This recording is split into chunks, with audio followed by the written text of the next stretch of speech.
Hey, what's up, traders? Thanks for watching my channel. I hope you get tons of value from my content, and we are running a contest every month to pick a winner for free full access to my academy, my trading group, my signal group, and a free phone call with me to figure out how I can help you in your own trading. So like, comment, and subscribe on as many videos as you can this month, and we'll pick a winner from the people that do randomly, and hopefully it'll be you, and hopefully I see you in my VIP group one day. So thanks for your support. Let's crush the markets. Peace.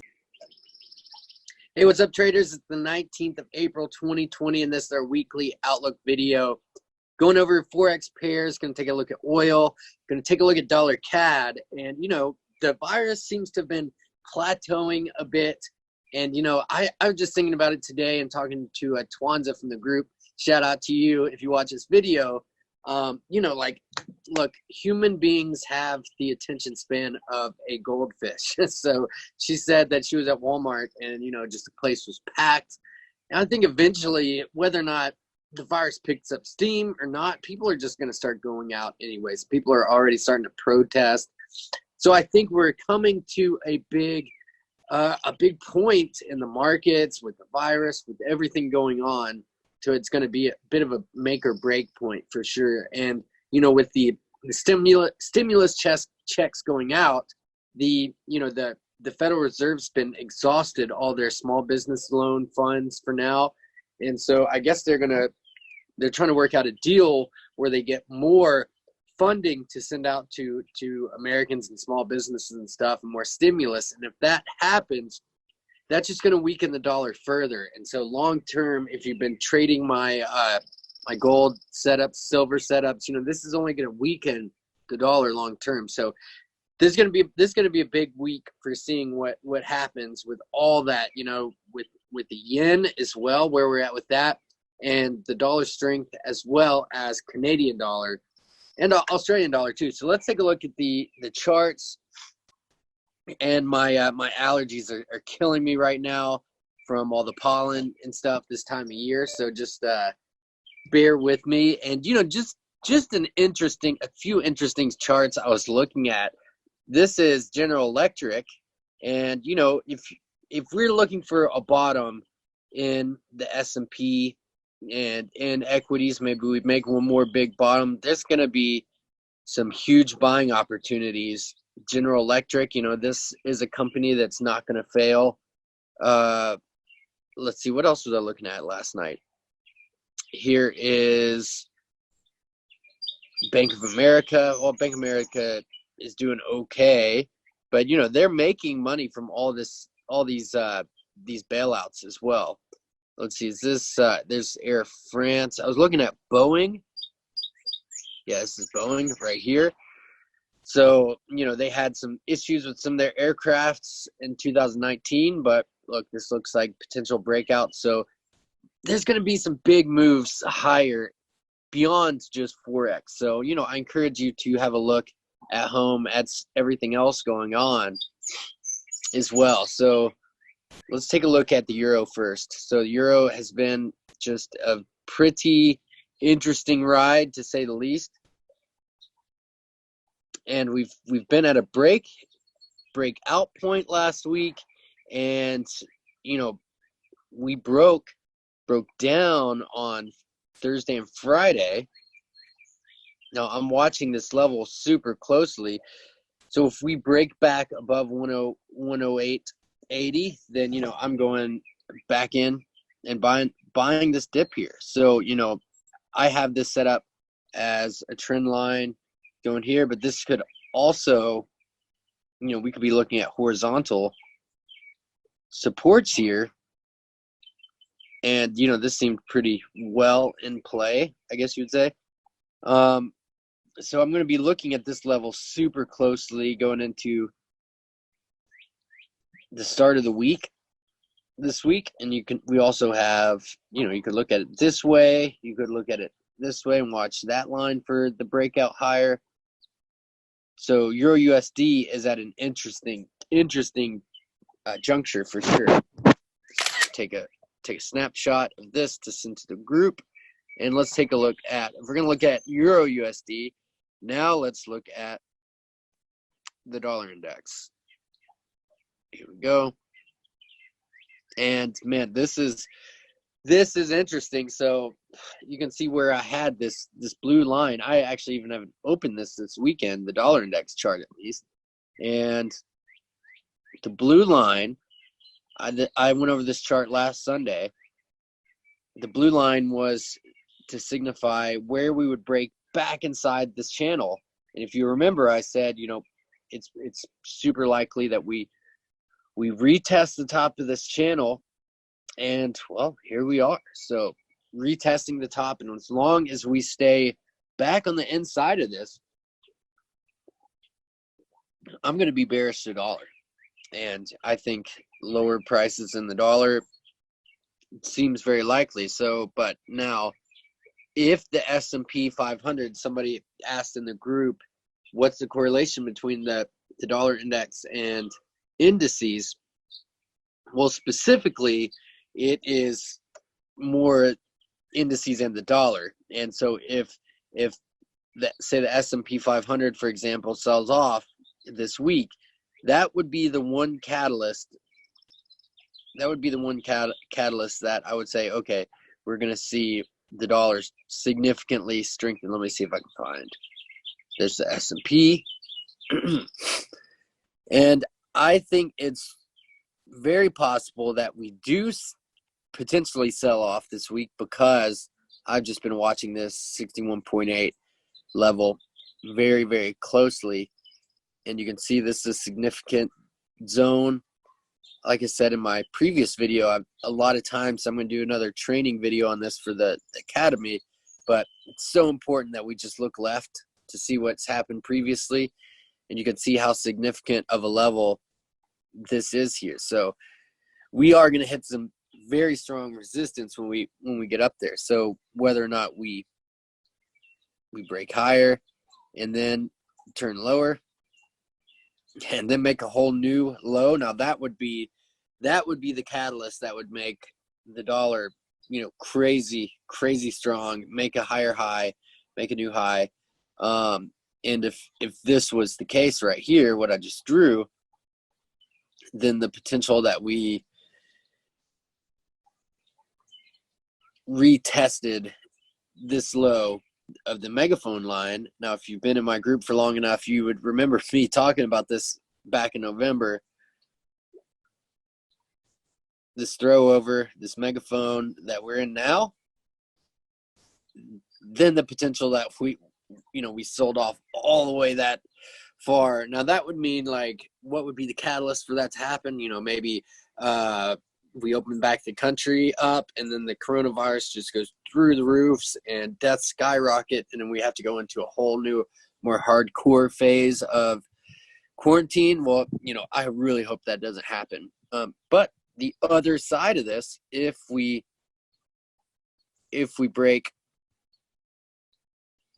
through this level, then maybe we make a run back up to 3,100 and, you know, back at the highs and the top of the megaphone formation, right? So that would be around. So, and if this was the scenario, to answer your question, then, you know, we would more than likely see a lower move in the dollar index. So that's what I'm thinking in terms of equities, Euro USD. Let's take a look at GBPUSD. Now, this was a pretty interesting move, and I'm watching us to break higher here because we're held down at the 61.8% retracement, and this looks a lot like a breakout higher and a retest. So, you know, if we start to, you know, crest above this level, then I'll be watching pretty closely for a move higher, you know. And, you know, we could put our cross trend here to kind of give us an alert. And, you know, if we do that, it looks a lot like, you know, we could be moving higher. So pound is always an interesting one for sure. It's tough to trade. It moves fast, but if we can get the right direction on it, this could be a pretty good trade. Now, if we got rejected there, then I think the 38.2% retracement would be, you know, really, really likely target. So, but if, as long as, you know, if we can break above this 61.8, I'm going to be looking higher in cable. Let's take a look at US dollar, Japanese yen. We were trading this last week and had some good trades. And here we are. We're back down at this. We're back down to this demand zone, I guess you would say. And I think I'm going to be watching for us. This is all about the dollar weakness, dollar strength, and risk appetite with what happens in the S&P 500. But if we do start to break higher, meaning, because this is a tough one, because if the S&P 500 sells off, then that also means dollar could strengthen, but it means that yen could significantly strengthen too. So it's going to be important to just watch to see how this plays out. Now, but if we do get below this 107 level, then I don't see any reason why we wouldn't then start to test 105, which that seems like the next layer of support here. So, you know, bit of indecision here in UJ, but we do have our lines in the sand, so to speak, drawn, so we know, you know, when to make a move here. So I'm definitely gonna be watching it super closely this week. And what I talked about at the start here was, with oil, crude oil down at such low prices, and I sent this out to the VIP group yesterday, it's just a matter of time till we rebound, because the prices are pretty unsustainable. And once this happens, man, this is a great trading opportunity. And this is just an awesome looking setup here. So on the 4-hour, we've already broken this trend line, or this fractal line, so to speak. You know, it hasn't quite broken down or confirmed, but once we do, we have a good nearly 500 pip drop, because I think we would head down to retest this trend line here, which would also be the 78.6% retracement. And there's not much resistance on the way down to really stop the fall. So I think it would make sense, because look, we haven't really closed this gap yet either, so that's just waiting to be filled. So this would be my target area. So this is probably the trade setup of the week, depending on, you know, if stocks continue to rally and then crude oil rallies, then yeah, this is going to be the Forex trade for sure. Now, if we see some serious risk off come in, at least we know the lines in the sand here, and we know that, you know, we have broken out of this formation. And as long as we're broken out here, there's a huge risk that we run out to 145. But the factor, the oil factor, is the big kind of deal breaker, I guess you would say. So I really like dollar CAD setup here. And so, you know, just to see how that would translate to other pairs, I was sent a chart out to my VIP group, and I really like this in the 4-hour. AUDCAD here, we have some resistance. We haven't quite gotten to that trend line. Maybe you could go to this fractal line. You can see how that would coincide as well. But for the sake of the trend line, we'll put it there. Take a look at how this would pan out. Now this makes a little more sense.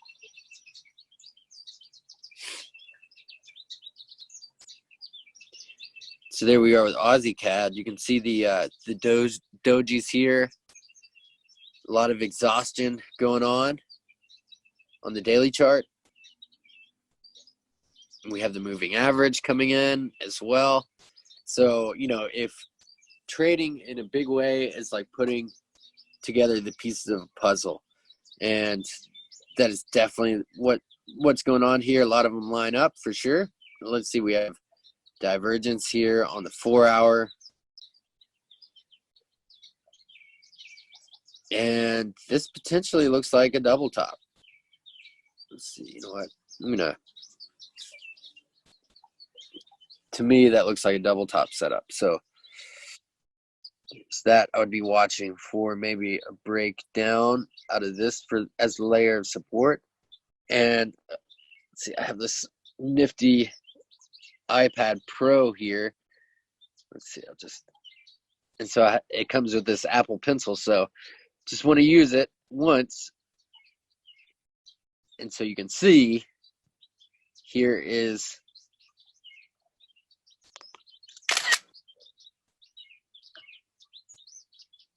one top, two top, double tops. This is typically one of my favorite setups. You could even consider this on the 1 hour. I bet it would look more glaring. 1 drive, 2 drive, 3 drive, while the RSI confirms a downside move. And so if we break down here, I would be looking for this